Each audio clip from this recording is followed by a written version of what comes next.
구약 사무엘하 9장 1절에 다윗이 가로되 사울의 집에 오히려 남은 사람이 있느냐? 내가 요나단을 인하여 그 사람에게 은총을 베풀리라 하니라고 기록되어 있는데 여기서 그 사람은 누구를 의미할까요? 그는 바로 다윗의 절친 요나단의 아들인 무비보셋을 의미합니다. 성경에는 무비보셋을 기록하게 하신 하나님의 의도가 있는데 그 이유는 무비보셋은 아버지 요나단 때문에 살아갈 수 있는 인물로 소개하기 때문입니다. 사무엘하 9장 3절에서는 무비보셋이 절름발이었음을 기록하고 있습니다.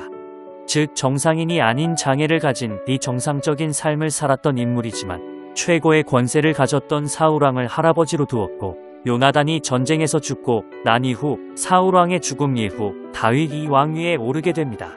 다윗이 왕위에 오른 뒤 사울왕에 속한 직계 후손들이 모두 죽음을 맞게 됩니다. 그 소식을 전해 들은 사울왕의 여종이 5살 된 무비보셋을 안고 도주하던 중 실수로 떨어뜨려 무비보셋은 평생 2발로 걷지 못하는 장애를 가지게 됩니다. 무비보셋은 다른 가문의 노예의 신분으로 2다리의 장애로 인해 도망갈 수조차 없는 절망적 상황에 놓여있게 되었습니다. 꿈과 희망도 없이 매일 두려움과 공포 속에 살고 있었던 무비보셋에게 어느 날 다윗이 보낸 사자가 찾아오게 됩니다.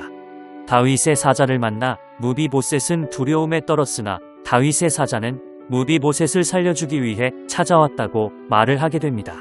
이윽고 다윗의 사자에 의해 다윗왕을 맞이하게 된 무비보셋을 향해 다윗은 사울왕이 과거에 자신에게 행한 악행에 대해 묻지도 따지지도 않고 무비보셋을 노예에서 해방시켜주고 왕권을 회복시켜 주었습니다. 또한 예루살렘 궁전으로 다윗과 함께 돌아온 무비보셋은 왕의 곁에서 가족과 함께 식사를 할 수 있는 특권을 누리게 됩니다. 우리는 다윗은 자신과 원수였던 왕의 자손을 죽이지 않고 노예의 신분에서 해방시켜 주었으며 왕권을 다시 회복해 준 것에 대해 확인해 볼 필요가 있습니다. 이를 통해 과거 사울왕이 다윗에게 저지른 죄악으로 인하여 죽을 수밖에 없었던 죄인 무비보셋을 통해 우리의 모습을 발견해 보아야 합니다. 무비보셋은 왕의 자손이었으나 사울과 요나단의 죽음으로 왕권을 한순간에 잃어버리게 되었습니다. 마찬가지로 우리도 원래는 하나님의 형상대로 지음받은 신령한 존재로 영권, 물권, 인권을 모두 소유한 존재였습니다.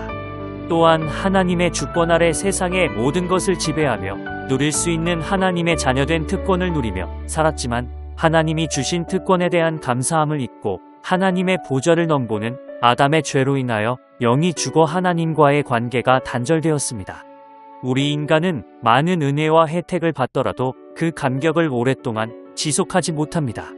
하나님의 보좌를 넘본 인간의 죄악으로 하나님을 떠나 죄인된 신분으로 두려움과 고통 속에서 살 수밖에 없게 되었지만 다윗이 무비보셋을 찾아 온 것 같아 하나님이 아무 조건 없이 우리 인간을 사랑하심으로 성자 되신 독생자 예수님을 이 땅에 보내주셔서 우리가 지은 죄를 기억지 않으시고 일방적인 은혜와 긍휼을 베푸셔서 구원받게 하시고 왕권을 회복시켜 주셔서 하나님의 자녀로 이 땅에서 복음을 듣고 평안을 누리며 살다가 천국 백성으로 영원히 영생 얻고 천국에서 살 수 있는 특권을 주신 것입니다.